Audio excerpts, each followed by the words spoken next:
Hello, you're watching TVP World News. I'm Jonasz Rawiński.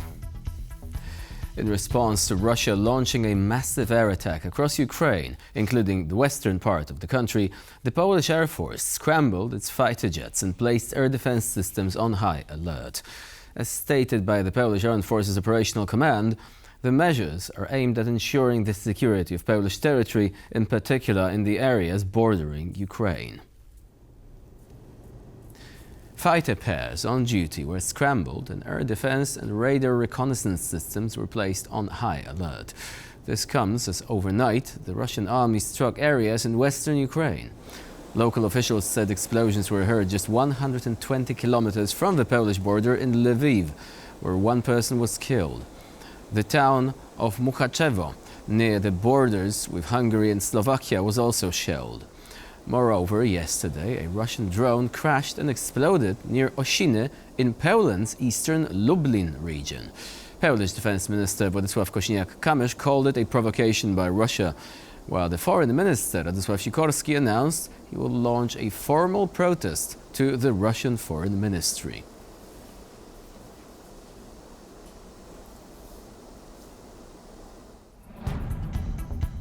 Ukrainian Foreign Minister has also said the Russian overnight attack struck an American electronics manufacturer in Ukraine, causing serious damage and casualties. The target was a fully civilian facility that has nothing to do with defense or the military, Andriy Sybiha wrote on X. Now, Hungary has responded to Polish Prime Minister Donald Tusk's criticism of hosting potential peace talks on Ukraine in Budapest. Balázs Orbán, the political chief of staff to Prime Minister Viktor Orbán, said Tusk was frustrated and being disrespectful. Balázs Orbán, chief of staff to Hungary's Prime Minister, responded on X to claims made by Polish Prime Minister Donald Tusk earlier on. Tusk had argued that Budapest is not the right place for peace talks on Ukraine, recalling the 1994 Budapest Memorandum, when Ukraine gave up its nuclear weapons in return for security guarantees that were later broken. In his reply, Orbán's chief of staff said Tusk seemed frustrated at not being invited to talks in Washington and accused him of disrespecting Hungary on its national holiday. Some reports suggest that Budapest is being considered as a possible venue for three-way negotiations between Donald Trump, Volodymyr Zelensky and Vladimir Putin. The White House has not confirmed the location of the talks as yet.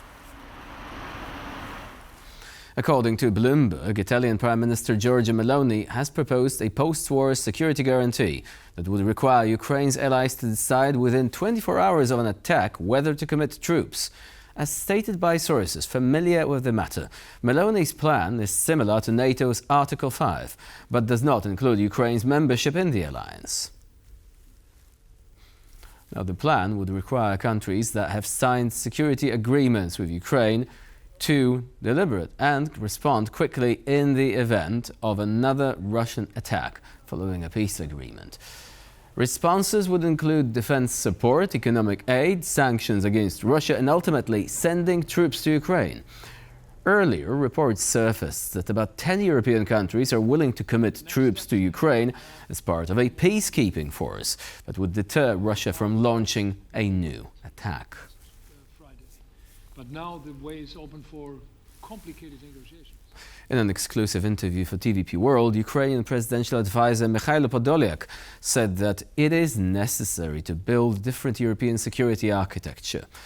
Podolyak also emphasized that a mechanism similar to NATO's Article 5 could potentially be applied to Ukraine in some form. How do I see deterrence guarantees? Undoubtedly, these should be contingent solutions.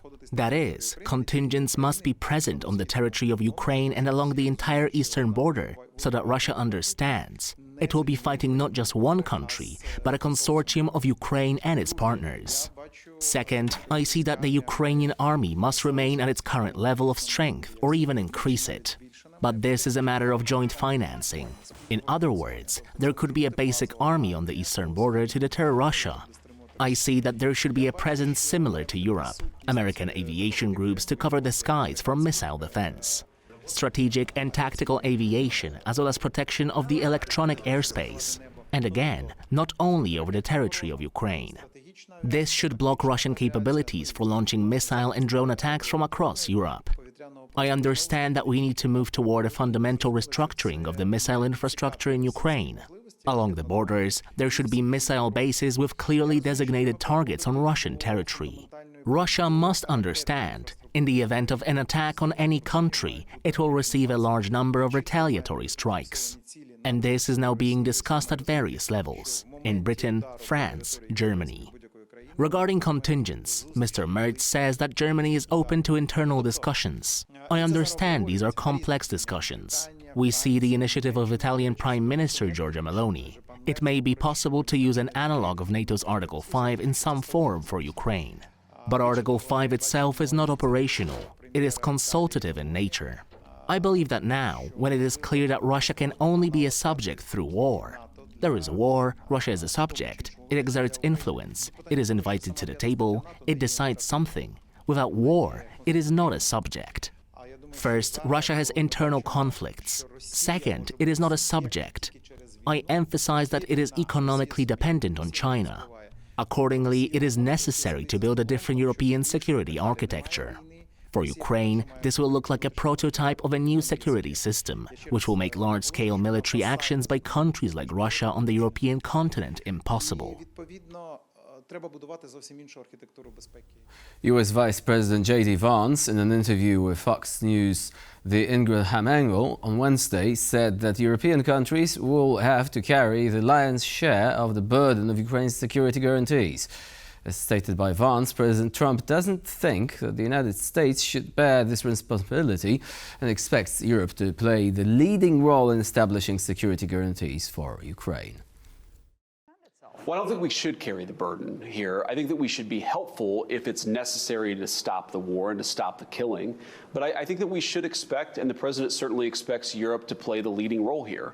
And what he said very clearly is, look, the United States is open to having the conversation, but we're not going to make commitments until we figure out what's going to be necessary to stop the war in the first place. And I think that it's, the president is very good. He never takes anything off the table. He never puts anything fully on the table because he doesn't want to give away his leverage. And this is the private conversation that we're all going to have about what's necessary to stop the war. But no matter what happens, no matter what form this takes, the Europeans are going to have to take the lion's share of the burden. It's their continent, it's their security, and the president's been very clear, they're going to have to step up here. Following recent talks on the Ukraine peace process, Sweden's Prime Minister Ulf Kristersson proclaimed his desire to help provide security guarantees for Ukraine as part of the coalition of the willing. In an interview with Swedish public radio SR, Kristersson said Sweden could contribute air surveillance and potentially maritime resources, depending on overall needs and on condition that it was safe to do so. He also added that his willingness to cooperate with other allies of Kiev was due to the situation surrounding security guarantees being, and I quote, critical. The Coalition of the Willing is an initiative spanning over 30 countries, led by the UK Prime Minister Keir Starmer and French President Emmanuel Macron, which aims to monitor a future peace agreement in Ukraine. They say every journey begins with a single step, but for one Ukrainian veteran, each step is a statement. Marching hundreds of kilometers across Europe, he wants the world to remember Ukraine's wounded and its ongoing war. Anastasia Yanchenko and Alexandra Bulenda followed the man who turned a long road into a powerful message. This is Andriy Madjarik, a Ukrainian veteran. Every day he covers 20 to 30 kilometers on foot, sleeps in tents and admits the journey is grueling. But his trek has a purpose: to send a message. My march has already attracted attention from the media, communities in Ukraine, people outside Ukraine and EU residents. I have already covered 100 kilometers. I understand that I might not be heard in Parliament or in the European Parliament. They may not invite me to speak. But at least the Ukrainian community and the EU community will hear my message. His call is simple. Keep arming Ukraine, obtain security guarantees, and do not forget the wounded veterans. Those who will live with the war long after any ceasefire is signed. Ukraine today has nearly 900,000 veterans. Some 400,000 need advanced physical therapy. Many live with amputations, traumatic brain injuries, or concussions that forever change their lives. Every day, hundreds of thousands of soldiers risk life and limb to defend not only our independence, but the whole of Europe. We know Russia will not stop in Ukraine. Unfortunately, the situation on the front is very difficult, especially in the Donetsk area. The beginning of Andrii's journey almost coincided with Ukraine and Russia sitting down at the negotiating table to discuss a possible peace agreement, in which Kyiv might have to give up some territories in exchange for peace. I am personally against this, because many were killed or forever disabled in the fight for these territories. However, I understand that this horror needs to end and the killing stop. Although Andriy still has over 1,000 kilometers and many days ahead of him, he believes that completing this challenging path will help draw attention to himself and the current problems on the front. His journey is a symbol of resilience, courage and hope for a better future for Ukraine. Belarus and Iran, two countries that have backed Russia's war in Ukraine, plan to strengthen cooperation following talks between their presidents in Minsk on Wednesday. This is yet another sign of Russia's allies showcasing their cooperation in light of a recent meeting meant to bring Ukraine closer to end the war. Diana Skaya discusses the significance of the meeting and the depth of the bilateral cooperation between Iran and Belarus in her latest report. Belarusian leader Alexander Lukashenko is working hard not to be left out in the cold. His latest guest in Minsk, Iranian President Masoud Pezeshkian. The two pledged to strengthen their bilateral ties across all sectors, signing 12 agreements covering industry, health, tourism, and especially defense. Lukashenko even highlighted military technical cooperation as a key area of focus. This is rather a reinforcement of what existed before, agreements and cooperation that have already taken place in certain areas, perhaps some expansion of this cooperation.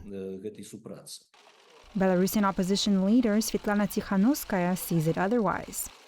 Lukashenko met with Iran's president and vowed cooperation on many issues.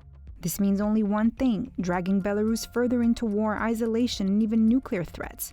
Belarusians don't want an Iranian scenario. We want an open, modern, safe Belarus without war or dictatorship. Pezeshkian blasted US and European unilateralism, calling sanctions against both countries illegal. Iran has become a crucial partner for Vladimir Putin, supplying drones used by Russia in its war against Ukraine. Lukashenko now appears eager to draw from the same playbook. First and foremost, of course, the production of Shahed drones and, let's say, other projects aimed at strengthening mutual cooperation in defense. Primarily, of course, this involves drone production, including, as I believe, manufacturing drones for the Russian military industry and for conducting the war in Ukraine. On the sidelines, Lukashenko is also testing openings with the West. Here, he is with Keith Kellogg back in June. Can't we have a normal dialogue and talk about our affairs, about relations between Belarus and the USA? Then, he freed opposition figures Sergei Tikhanovsky along with 13 others. A week ago, Belarusian attempts to restore relations with Warsaw was rebuffed by the Polish Ministry of Foreign Affairs. If a political dialogue will be launched, then I think it can create or recreate conditions for the restoration, at least diplomatic restorations with the Western countries. By turning to Tehran for weapons and to Washington for attention, the question is Belarus eyeing a diplomatic reset with the West, or is it only bargaining for survival? Diana Skaya for TVP World. And that's all for now. Thank you for watching and please stay with us here on TVP World.